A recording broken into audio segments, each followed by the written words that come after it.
As a little preface to this video, you might remember this Toshiba Tecra A8. It is now running Peppermint Linux, and doing a much better job than it was with Ubuntu. Seems to actually be working. Mostly. But of course, there's only so much that you can speed up. A crappy Core 2 Duo 32-bit only, not really the best CPU in the world. It's T2300, which is fairly low end.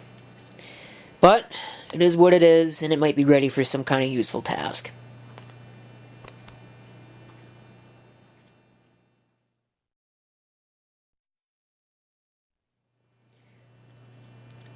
Here is something very interesting. Not just because of its recent past, but also because of its possible long past. Well, those are probably not really the correct words to really describe what I'm trying to say, but hear me out here. The first thing we're going to talk about is its recent past. This machine was stuffed away in a maintenance closet and forgotten about for about 8 years on the first floor of one of the buildings at work. Recently, there was a fire on the second floor, and I'm not really going to get into it too much now, but they called it minor. I beg to differ. That said, it was right over the maintenance closet this was stored in. And, as a result, the machine got drenched. I'm about to show you some pictures of what it looked like when I found it.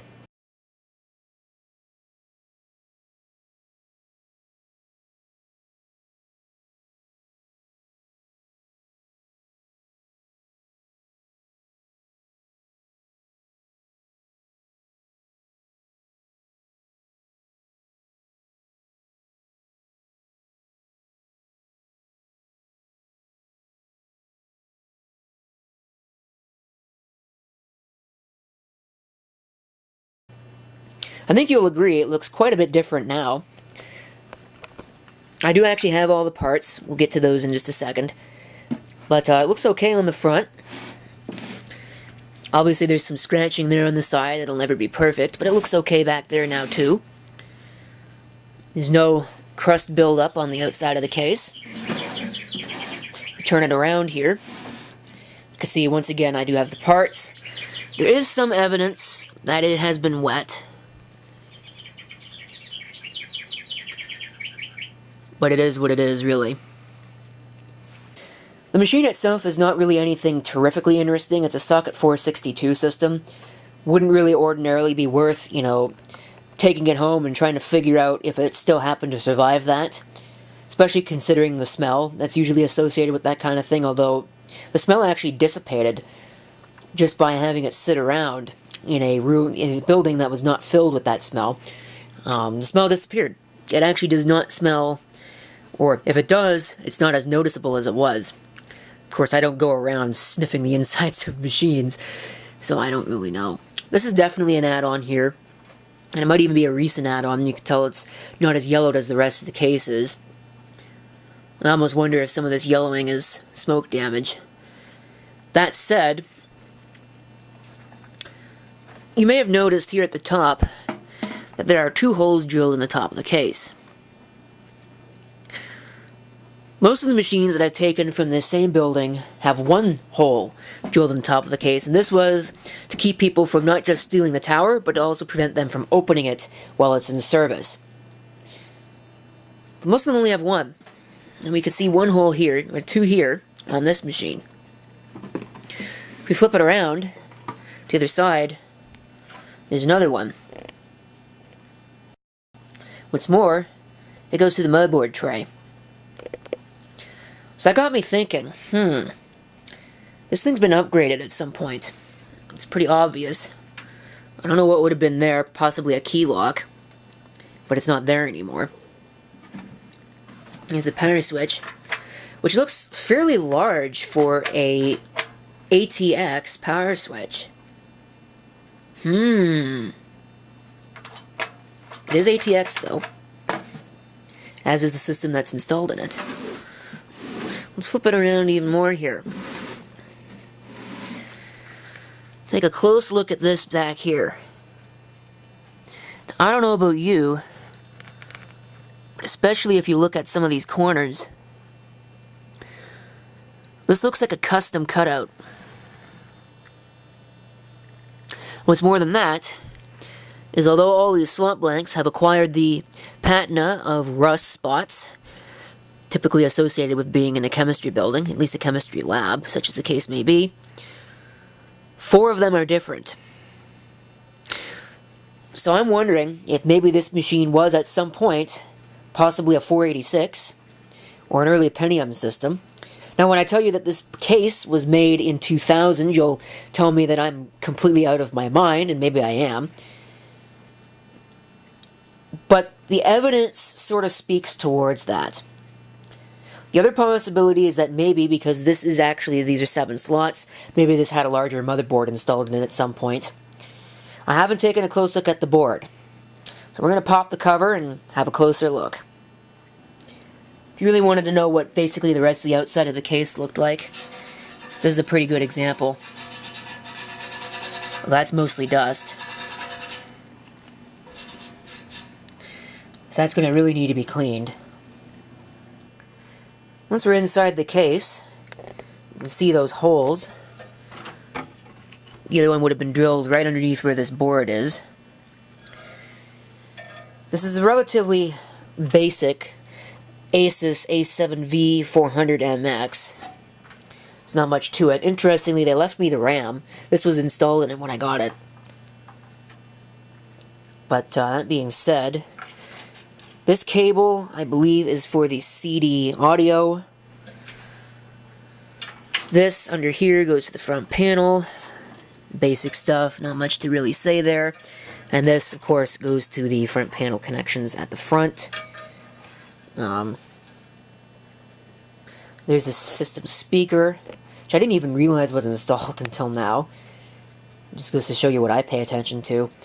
Unfortunately, there is some spotting on the inside of the case. You can see it there. And I see some water, signs of water infiltration on the actual system board. So I'm really starting to have my doubts as to whether or not this works. Not going to stop me from trying it, because I'm really curious if this happened to survive. So what I'm going to do is I'm going to check that jumper switch block up there, because I believe that is for the CPU speed. So I'm going to figure that out. I'm going to find a heatsink. I've got a couple that I could use. Heatsink, install it, and install a fan, get a CPU, see if this thing happens to fire up. But one thing I don't see, I do not see a Prosys tag anywhere on this motherboard. So this thing is an upgraded board at some point, from some point. Well, I got a little crappy Duron in there. Forgot to check the jumper block. I'll have to do that before I go ahead and juice it up. But heatsink is not even installed all the way, and there's no thermal paste. Somebody is probably going to call me out on the comments for that, but when you're short on time, sometimes you take drastic measures. Well, I checked it. It's actually set for a lower speed than the CPU. CPU is a 200 megahertz bus speed. It's set for 166. So it should work. No hiding from it now. Juice her up. We get a light. Let's hit power. Where is the power switch? I just shut off. That is not a good sign.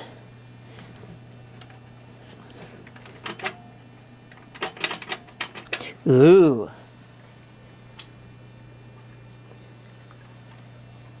Do I smell smoke? Burning electronics? No. Turn it off, turn it back on.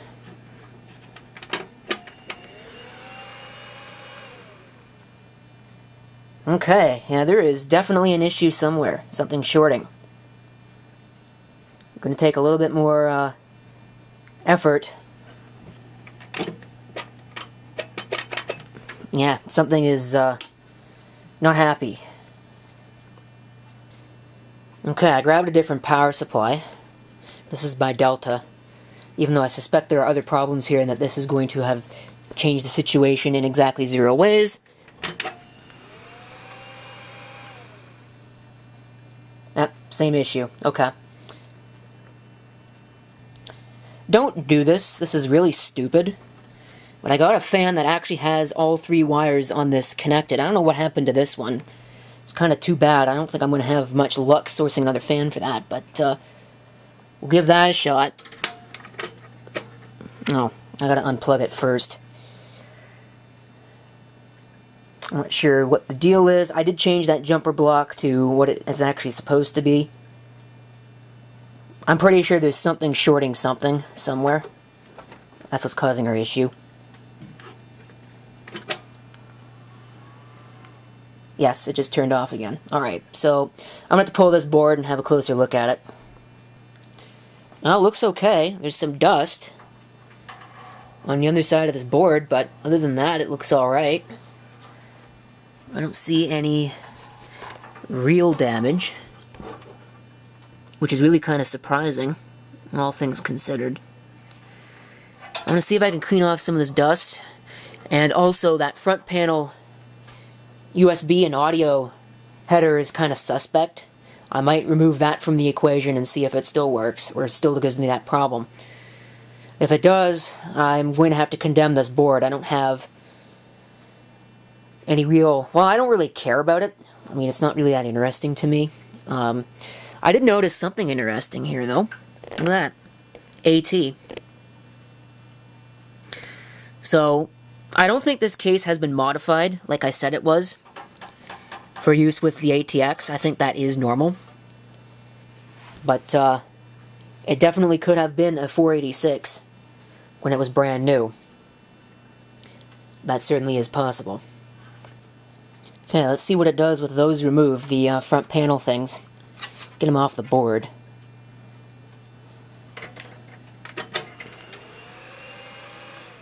Nope, still unhappy. So, I think this one's toast. I pulled the CMOS battery. I also pulled out the RAM. We'll see if there's any life to it whatsoever. Nope, still turns off. Now, last step I can try is to pull the CPU and see if it does anything. Well, pull the CPU out. It's staying on. So, I'm going to have to see if I can find another CPU. I do have one more. I'd hate to trash it, but I'm going to try... I have an Athlon XP I'm going to try. Well, still no difference in behavior, even with a different CPU. Tried this one, and the other Duron. No difference, so I think this board is done. It's really too bad. I was kind of hoping that it would actually have survived that, but it's possible that these issues all cropped up before it was put into storage. I see some gunk on the RAM slot. Don't really like that. I also see gunk over here. So, don't know where the gunk is that's causing it to not work. But I don't care. It's only a socket 462. I can reuse this case for something else. If I even bother. The case is really not in good shape. I might reuse it, because it is a cool looking case. But, well, that's it for that. I don't have anything else to share with you, so thank you for watching. If you have any comments, feel free to leave them down below. Unfortunately, the machine did not survive the fire. Or, well, actually, I can't really say that definitively, but I'm going to say that it didn't. This is CP666 signing off, and I'll see you next time. Till then.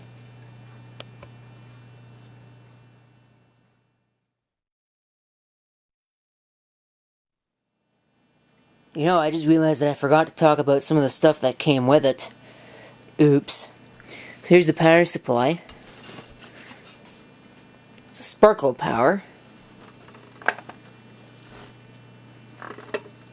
There's definitely some junk in it. It looks really bad. So I'm going to pop the cover on it. Now here's what the inside of the power supply looks like. It's not terrible.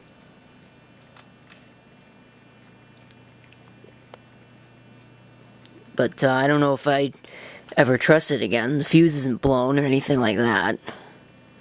There's definitely evidence of junk buildup. Oops.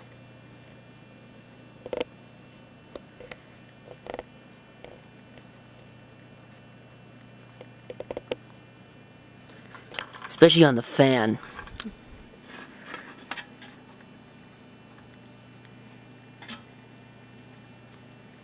The fan is still good. Look at this. I have no idea what any of that is. I don't even think I want to know. And you can see the layer of crud that's in there. This thing obviously, I don't know if that's water damage. I'm starting to really wonder about that. That might actually be smoke. Smoke particles. Dried on smoke particles. Probably just dust though, really. But whatever it is, it's not coming off very easily. And here, last but not least, are the floppy and optical drives. These are definitely original to the machine. At least that is. I don't know if this is. I don't think it is. Because I don't see a sticker on it that says Prosys. But this one, definitely, you can see 2000, April of 2000.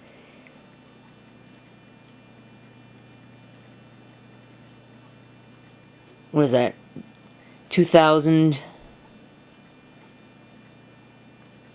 July 28th, 2000 maybe? I don't know. Certainly could be.